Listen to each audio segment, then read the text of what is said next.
औदुंबराच्या वृक्षाला पृथ्वीवरचा कल्पवृक्ष म्हणतात।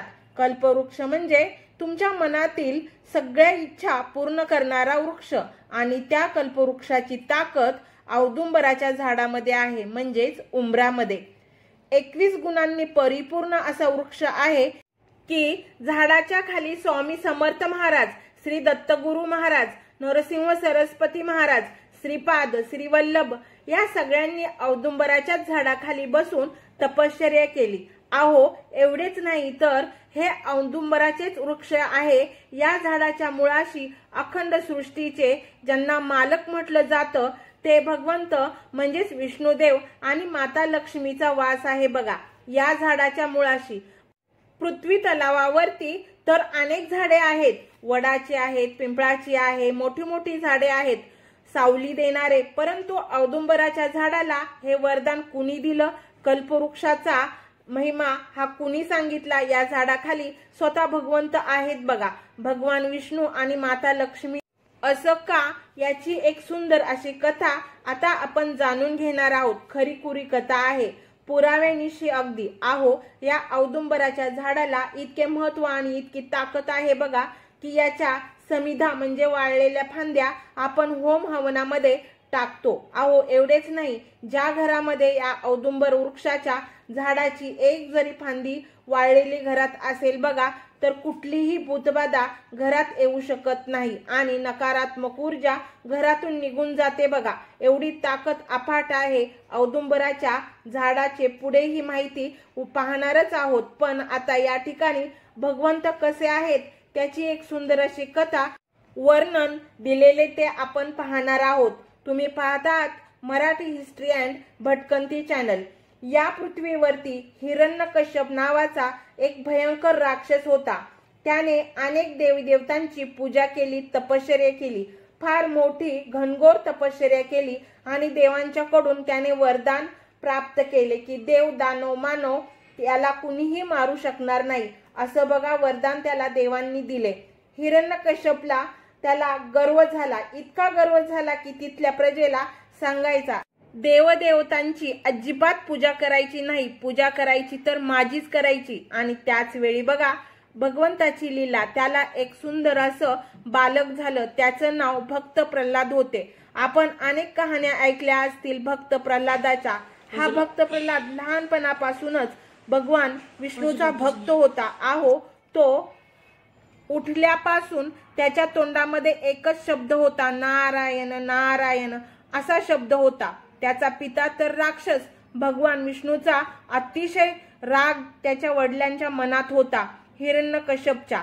त्याला फार राग येत होता की आपला मुलगा या भगवान विष्णूचे नाव घेतो, माझे घेत नाही। तो ऐकायलाच तयार नव्हता बघा। भक्त प्रल्हाद हट्टी होता, अफाट भक्ती त्याची भगवंतावरती, एकनिष्ठ सेवा होती।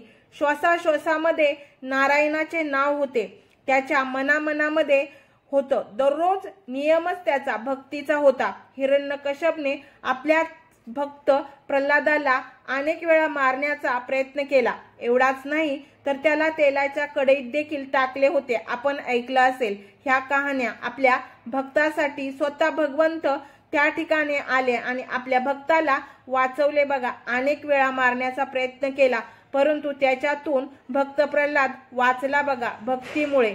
किती भक्ती अफाट होती। आणि त्यावेळेला त्याचे वडील हिरण्यकश्यप एक दिवस फार वैतागला, महालामध्ये होता आणि भक्त प्रल्हादाचे नामस्मरण चालले होते, नारायण नारायण सारखं नामस्मरण चाललेले होते। रागात आला त्या ठिकाणी राक्षस हिरण्यकश्यप भक्त प्रल्हादला म्हणाला, तुझा नारायण तरी दाखव मला, आज कुठे आहे, त्याला मी ठेवतच नाही असा बोलला बघा। कुठे आहे तुझा नारायण? त्यावेळेला बघा भक्त प्रल्हाद याने सुंदर उत्तर दिले की माझा नारायण प्रत्येक कणाकणामध्ये आहे, की ज्या ठिकाणी नारायण नाही दिसला ती जागाच होऊ शकत नाही, ती वस्तूच होऊ शकत नाही।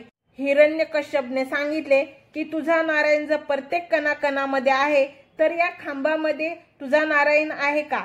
त्या महालाचा एक खांब होता बघा। त्यावेळेला भक्त प्रल्हादाने उत्तर दिले की या खांबात सुद्धा माझा नारायण आहे बघा।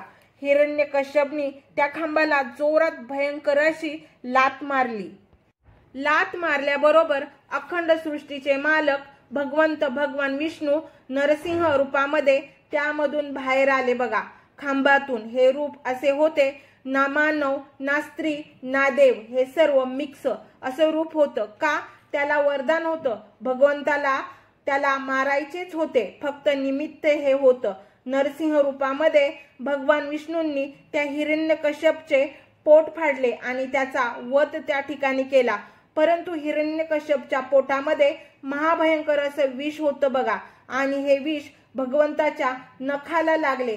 हे जे नरसिंह रूप होतं त्याच्या नखाला लागले आणि त्या नखाची आग होऊ लागली. दाह तयार झाला त्या नखांचा, भयंकर आग होऊ लागली. आग थांबेना काही केल्याने.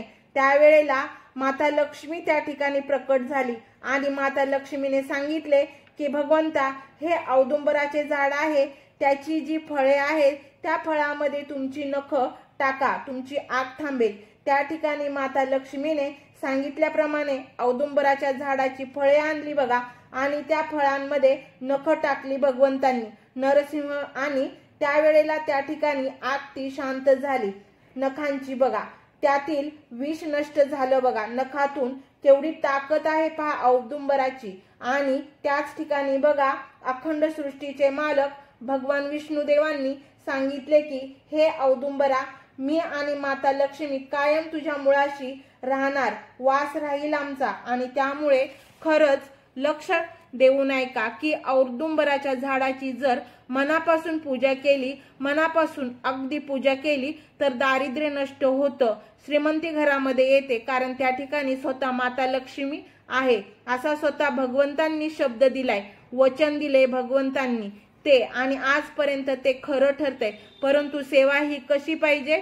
मनापासून बघा. उंबराच्या झाडालाच म्हणजे औदुंबरालाच स्वतः भगवंतांनी सांगितले, या कलियुगातील कल्पवृक्ष म्हणून तू ओळखला जाशील, कल्पवृक्ष. आणि ज्या वेळेला नरसिंह रूपामध्ये त्या हिरण्यकश्यपचा वध केला भगवंतांनी, ज्या खांबाला लात मारली होती हिरण्यकश्यपनी आणि चीर पडली होती, त्या चिरेतून त्या ठिकाणी औदुंबराचे वृक्ष तयार झाला. हिरण्यकश्यप तर मेला, वध झाला त्याचा. परंतु भक्त प्रल्हादाने त्या औदुंबराच्या झाडाची अफाट अशी भक्ती केली त्या ठिकाणी. आणि त्यावेळेला स्वतः दत्तगुरु त्या ठिकाणी आले आणि भक्त प्रल्हादाला सांगितले की औदुंबराच्या झाडाखाली मी स्वतः येईल. त्या ठिकाणी सद्गुरु नरसिंह सरस्वती या रूपामध्ये मी येईल. म्हणून नरसिंह सरस्वती भगवान दत्तात्रेयांचा अवतार त्यांनी स्वतः या ठिकाणी तपश्चर्या केली. तपश्चर्याला येण्याचा आधी त्यांना फार क्रोध आला होता आणि नंतर ते औदुंबराच्या वृक्षाजवळ आल्यानंतर तो शांत झाला औदुंबराच्या झाडाखाली बघा. म्हणून आजही महाराष्ट्रामध्ये, देशामध्ये ज्या ज्या ठिकाणी दत्तगुरु महाराजांची मंदिरे आहेत त्या ठिकाणी औदुंबराचे झाडे निश्चित आहे. आपल्या घराच्या जवळ बघा कुठेही औदुंबराचे झाड जर आले असेल तर तुमची पूर्वजन्मातली, पहिल्या जन्मातली भक्ती कमी पडली, अपूर्ण राहिली, ती पूर्ण करण्यासाठी त्या ठिकाणी आले असेल असे समजा. आणि औदुंबराच्या झाडाची अगदी मनापासून पूजा अर्चा करा, त्याला प्रदक्षिणा घाला, सगळी संकट दूर होतात बघा. एवढी ताकद आहे. आणि अजून एक सांगते आपल्याला की औदुंबराच्या झाडाच्या फुलाचे जर दर्शन झाले, एखाद्या व्यक्तीला दर्शन तर होत नाही, फार दुर्मिळ आहे, परंतु उंबराच्या झाडाच्या फुलाचे दर्शन जर झाले तर साक्षात सद्गुरूंची कृपा त्या व्यक्तीवरती आहे, म्हणून ते दर्शन होते बघा. एवढी ताकद त्या औदुंबराच्या झाडाची आहे. औदुंबराच्या झाडाचे अनेक गुणधर्म आहेत. 21 गुणांनी परिपूर्ण हा वृक्ष आहे. त्याची फळं, पानं आयुर्वेदामध्ये फार महत्व आहे त्याला बघा. औदुंबराच्या झाडाखाली जर बसून आपण तप त्या ठिकाणी जर केलं तर आध्यात्मिक मार्गाच्या शेवटच्या टप्प्यापर्यंत तुम्ही पोहोचू शकता. कारण त्या ठिकाणी ब्रह्म विष्णू महेश अखंड सृष्टीचे ज्यांना मालक म्हटले जाते, म्हणजे किती ताकद आहे बघा दत्तगुरूंच्या स्वरूपामध्ये. एवढ्याच नाही तर ह्या झाडाखाली तुम्ही बघा 64 योगिनींचा वास आहे औदुंबराच्या झाडाखाली. एवढं औदुंबराच्या झाडाला महत्व आहे. औदुंबराचे झाड ज्या ज्या ठिकाणी असतं आपल्या घराजवळ त्या ठिकाणी फक्त आपण सेवा मनापासून करा, त्याला पाणी घाला, पूजा अर्चा करा आणि प्रदक्षिणा घाला. त्याला तुम्हाला जेवढ्या करता येईल तेवढ्या 7 घाला, 5 घाला, 108 घाला. कुठले आजार झाले असतील तर ते आजार सुद्धा दूर करण्याची ताकद औदुंबराच्या झाडामध्ये आहे बघा. त्यात तेवढी ताकद आहे. कुठे भूतबाधा असेल तर पळून जाईल. त्या झाडाची एक फांदी घरात ठेवली वाळलेली तर भूतबाधा तुमच्या घरात कधीही येणार नाही. स्वतः भगवंतांनी सांगितले हे सर्व. मी सांगते अशातला भाग नाही. स्वतः भगवंतांनी सांगितले. अखंड सृष्टीच्या मालकाने सांगितले. फक्त ह्या ज्या गोष्टी आहेत त्या अगदी मनापासून विश्वासाने पाहिजेत बघा. म्हणून ह्या औदुंबराच्या झाडाचे महत्त्व आपल्या मुलाबाळांना, आजच्या तरुण पिढीला हा व्हिडिओ ऐकून नक्की सांगा. हा व्हिडिओ आवडला असेल तर माझ्या व्हिडिओला लाईक, शेअर, सबस्क्राईब नक्की करा आणि एक छानशी कमेंट देखील करा. तुमची एक कमेंट आम्हाला नवनवीन व्हिडिओ बनवण्याची ताकद देते, प्रेरणा देते. आणि बेल आयकॉनचे बटन देखील प्रेस करा म्हणजे माझे नवनवीन व्हिडिओ लवकरात लवकर तुमच्यापर्यंत पोहोचतील. गुरुदेव दत्त.